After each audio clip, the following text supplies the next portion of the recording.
Well, this is nice. Francis, you're looking very well. Oh, you look amazing, Ralph. Nice woofers. Thank you. You should see my tweeters.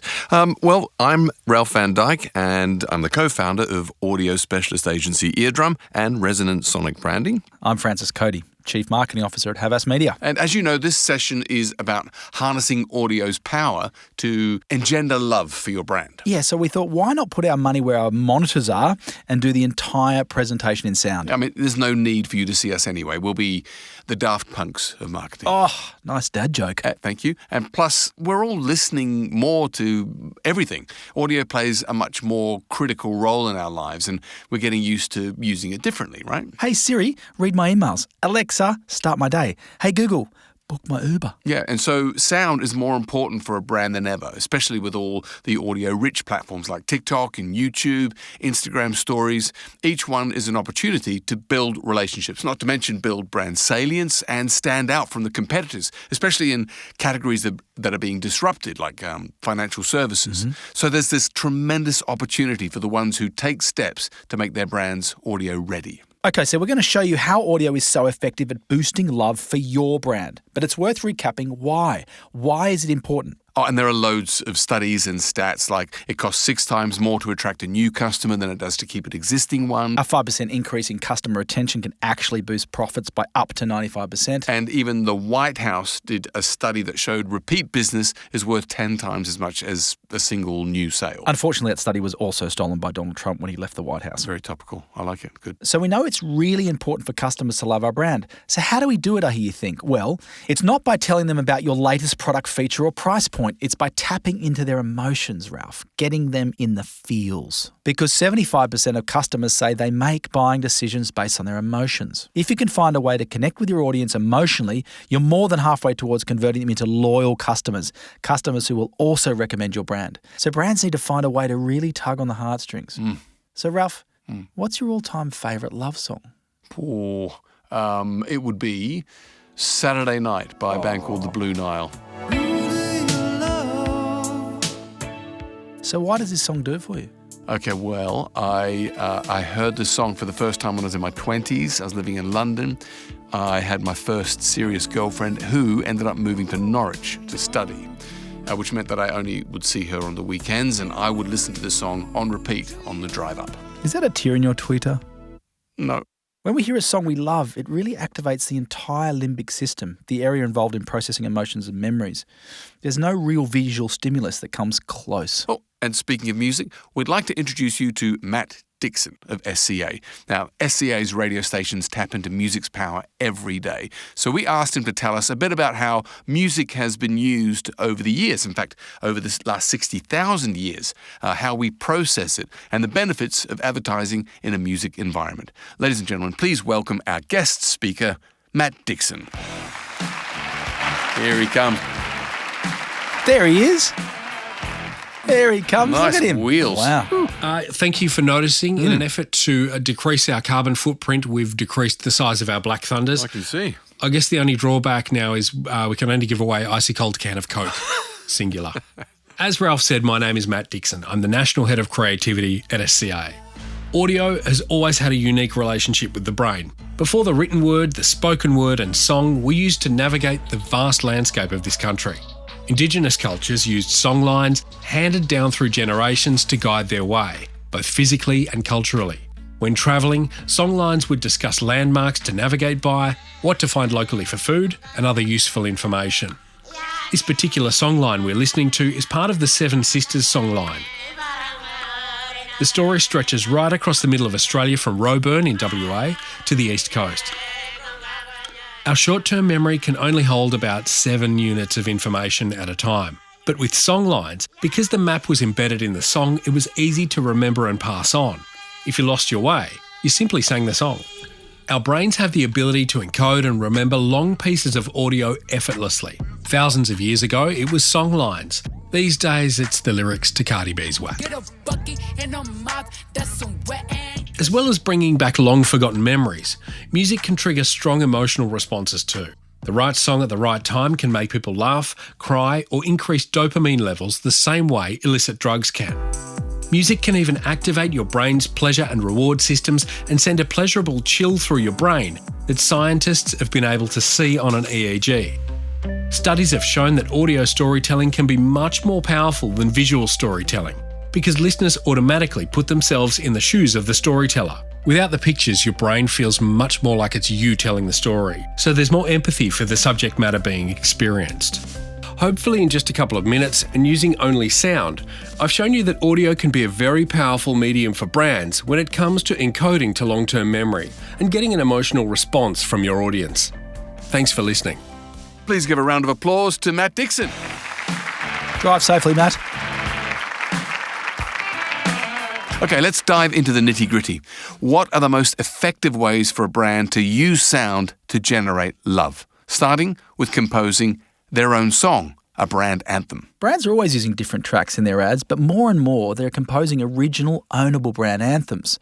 Songs and pieces of music that capture the personality of a brand and can be used consistently across advertising, in-store, on hold, in apps, events, pretty much anywhere the customer is engaged with the brand. And unlike a jingle, these anthems don't always include lyrics. It's more about capturing the spirit of a brand, and we call it their sonic DNA.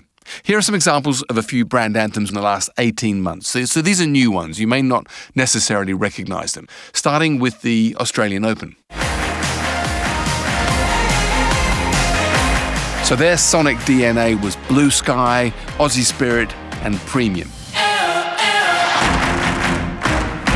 For Jetstar, the sonic DNA was fun, warm, human, energetic.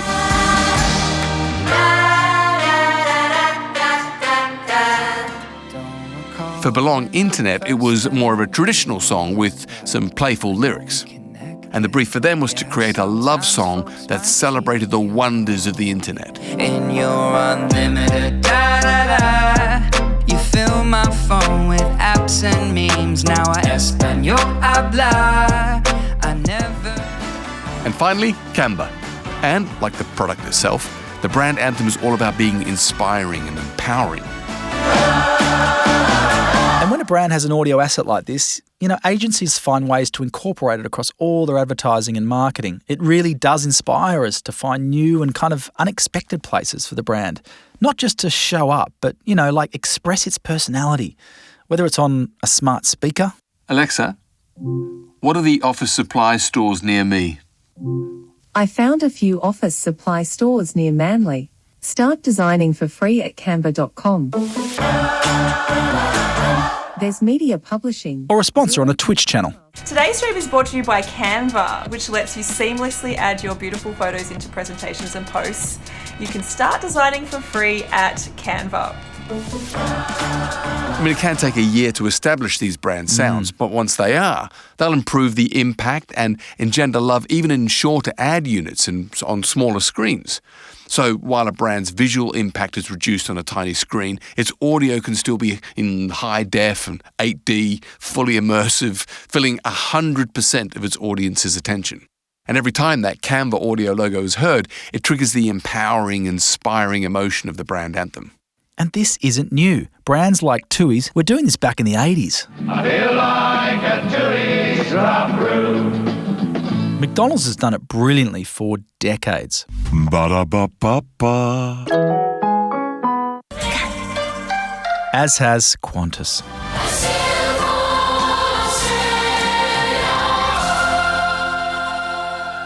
These songs cement long-term memories for brands. Yeah, and that theory is proved by an experiment by NeuroInsight.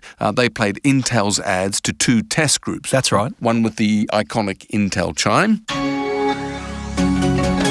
the other with the chime removed. They found that right brain memory encoding with the chime was higher, and the left brain encoding was much more vital. Hey, Francis, have a guess. What was the earliest example of audio branding? I like aeroplanes. Older. Nothing's older than that one. Paulinus of Nola is older than that. A prominent Roman senator used church bells as an audio logo in 400 AD. No way. To communicate its opening hours and, to summon its target audience, if you like. Wow. And even today, that sound triggers a profound emotional reaction and feeling of guilt to me. Almost as much as this sound does. Francis, are you comparing church bells to Mr. Whippy? I'm going to hell, aren't I? You are most definitely going to hell. Okay, but before I do, I want to talk about trust. Humans trust their ears more than their eyes. This is why the way your brand sounds is so important. And this is because our cave-dwelling ancestors relied on sound to give them the most accurate picture. They trusted their ears to tell them whether the noise they heard outside the cave was a saber-toothed tiger or just their friend Ugg coming back from the hunt. And our brain is so adept at hearing the difference between sounds that we can sense changes in sound in less than a millionth of a second. It's why our ears serve as our most accurate bullshit detectors. Everyone trusts their ears more than their eyes. We've been conditioned in a world of fake news, fake images and fake profiles. And if you want your brand to be loved, it must be trusted. For it to be trusted, it needs to be authentic. And if your ears are the best bullshit detectors, the more relatable your brand sounds, and by that I mean conversational tone, jargon-free language, and the use of actors instead of voiceovers, the more you'll be loved. So can you help me understand this? How would you describe the true difference between an actor and, say, a voiceover? Well, traditionally, advertising voiceovers were selected on how much authority and conviction they could deliver. So they always had perfect diction, a lower pitch, and speaking in definite statements, like this guy. Today, advanced design and engineering keeps manned vehicles at the leading edge of technology. And the F2000 is a superb example of German engineering at its finest. Yeah, I hear those people in ad breaks all the time. They don't sound anything like the way we all talk to each other. And if anyone did talk like that to me, I'd know their words weren't their own and they'd definitely be hiding something. In other words, we'd know they weren't being authentic. And that's why we only cast trained actors. A voiceover voice will just make your words audible. An actor will bring your words to life. And in the UK in the 90s, a scientist by the name of Richard Wiseman did the Megalab Truth Test, which was a nationwide experiment that examined our ability to detect whether people were telling the truth or actually lying. Sir Robin Day, a political commentator, was interviewed twice about his favourite films. In one interview, he told the truth. In the other, he consistently lied. Then transcripts of these interviews were printed in the Daily Telegraph. They were broadcast on BBC Radio and broadcast on BBC TV. People were asked to decide which interview contained lies. People who heard the interview detected lies 74% of the time, whereas people who watched the interview got it right only 51% of the time. Yeah. So if your brand sounds authentic, consumers are more likely to believe it is, and therefore show your brand more love. This is why audio brand assets like a brand anthem, an audio logo, and an authentic brand voice are such a great way to define and reinforce your brand personality. Absolutely. No matter how fancy your visual logos might be, people will quickly lose interest without exciting personality and character. And speaking of people, I think we should take a question from the audience. What are you doing? We can't see them, Francis. Well, it's all good. I've got a plant in the audience. Yes, over there. Could we get a microphone, please, over to the plant? Thank you.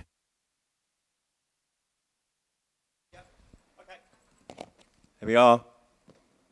Yeah, you mentioned personality. Why is it so crucial for a brand to have one? Great question. Your brand's personality and character make it come to life, giving it soul. So if you want long-term relationships with your audience, you must make sure you have an exciting personality that people wish to really discover. And speaking of which, it's now time you all discovered who we really are. You ready, Francis? Yep. Okay, we need some sort of TikTok transition sound. Okay, how's this?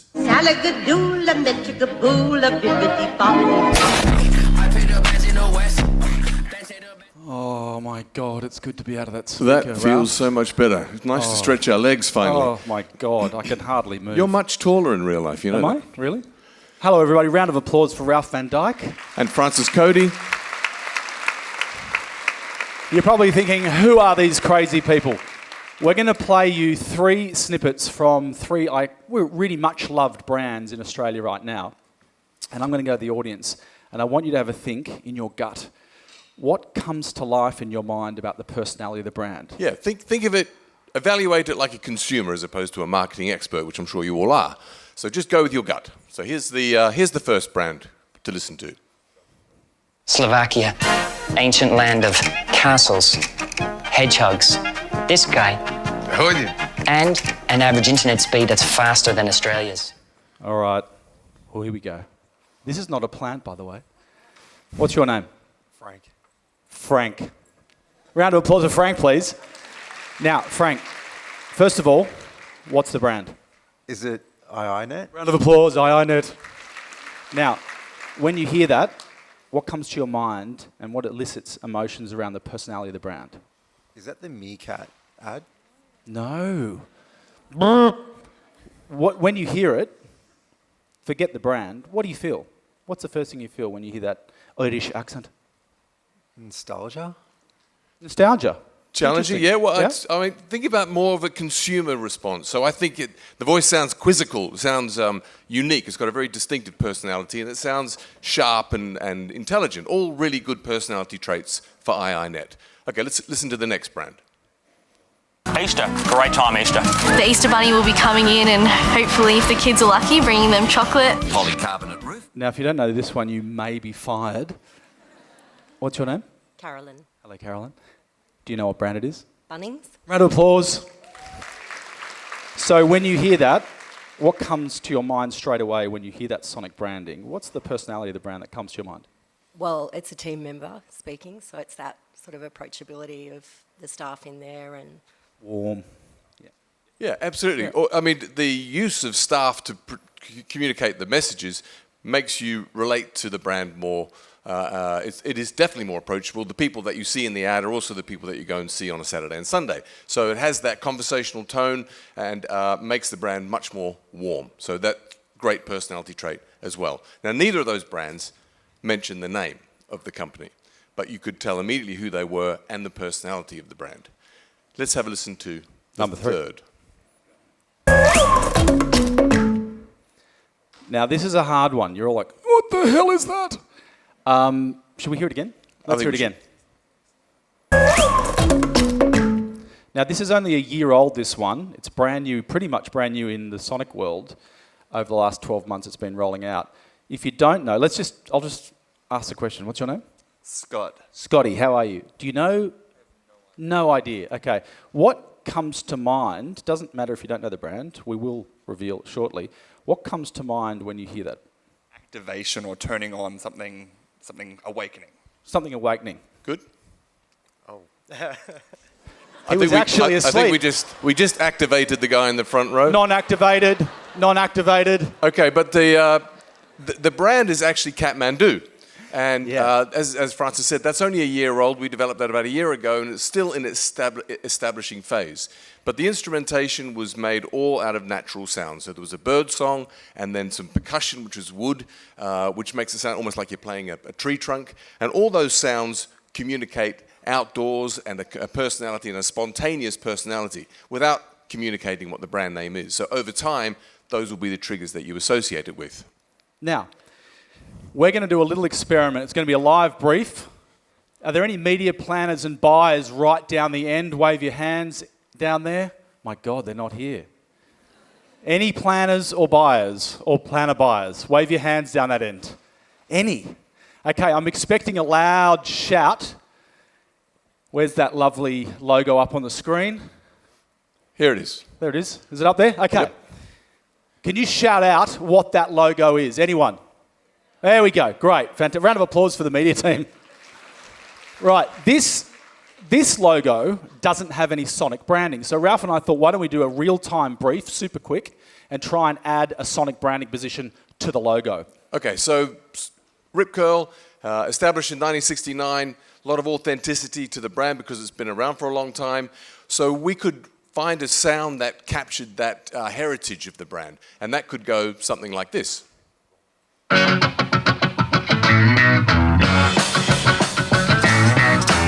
Sort of surfy guitar sound. So what do you think? You're a proper surfer. I like it. I love surfing. When I think of Rip Curl, I think of technology of the wetsuit itself. So they kind of drive a modernism right now. I spend a premium on that brand. Mm-hmm. So something a little bit more modern would be helpful. We could add a layer to that would bring in that sort of more modern technology sound, using the authenticity of the guitar, but adding some 808 trap sound, a synth bass, and bring it into today's world and a bit more of a technology sound. So that would sound something like this.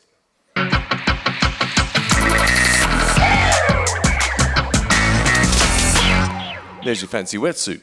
Yeah. Does that sound better? Who liked the first one or the second one? First one? Second one?